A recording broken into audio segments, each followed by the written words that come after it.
So to make our focaccia, I have put in by volume 1 3/4 quarts of flour, and I just used all-purpose flour. I used 1 3/4 cup of warm water, 1/4 cup of extra virgin olive oil, 2 tablespoons of salt, and 2 tablespoons of yeast. And let me show you the yeast I used. Just this Fleischmann's active dry yeast. And then I put in a good tablespoon of just some organic, not organic, some Italian seasoning. You could put in some garlic powder, you could put in some onion powder, and just let it go. It's gonna go for 4 or 5 minutes until it starts to come together. If it's looking a little dry, I'll add a little bit more water. If it's looking a little wet, I'll add a little bit more flour. It's very chilly in Pacifica here today, so I'm gonna have to find somewhere warm to let this do its thing.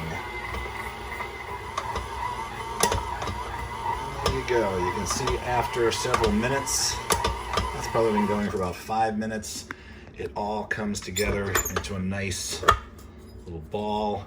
It's not overly sticky.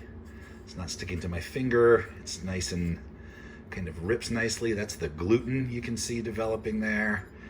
And I'm gonna let it go for another minute just to get it a little bit more uniform. There we go. So it's a nice little ball sitting at the bottom of my bowl. Warm, some from the warm water, some from the friction. I'm gonna cover this with saran wrap and find a warm place in the house to let it sit until it has doubled in size. And I'll show you what that looks like when it happens.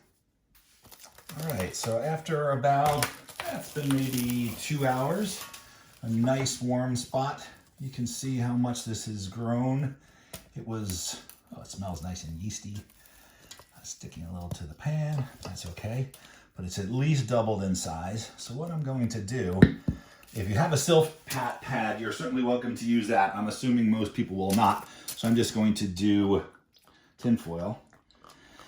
I'm going to put a nice amount of olive oil on the tin foil. I'm going to pull my bread out.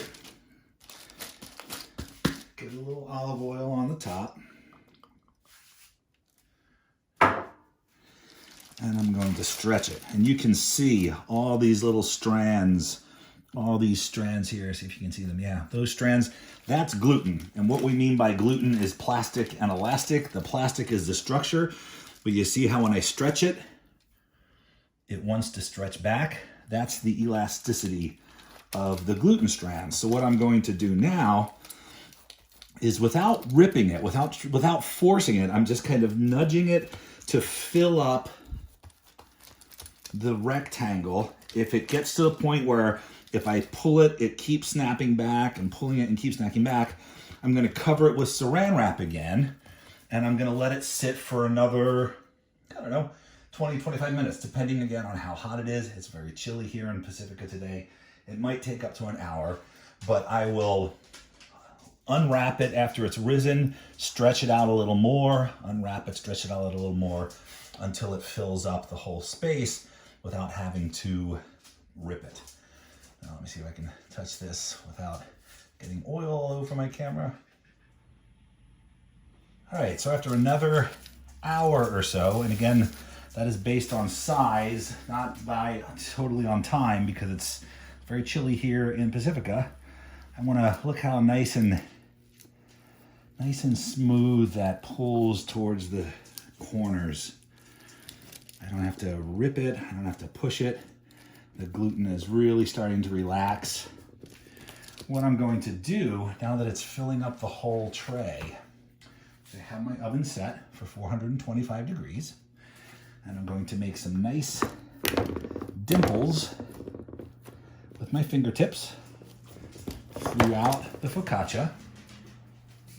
I'm going to take some olive oil, and I'm going to pour it over the focaccia. And then this is where you would add whatever toppings you wanted. If you wanted to do chopped fresh rosemary or whole tomatoes or olives or whatever, I'm just going to use some nice Malden sea salt to like a nice salt crust, and I'm just going to sprinkle it from really high.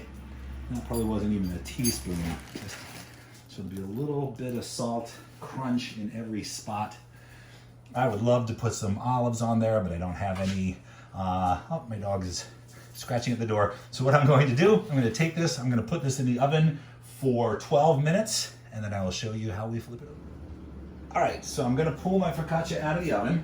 I have a little glove here, so it keeps the heat from my nice new board. You can see how it's nice and brown. The oil's kind of starting to get absorbed. What I'm going to do is a very delicate process, and I'm probably going to burn myself because I always do. We flip it over.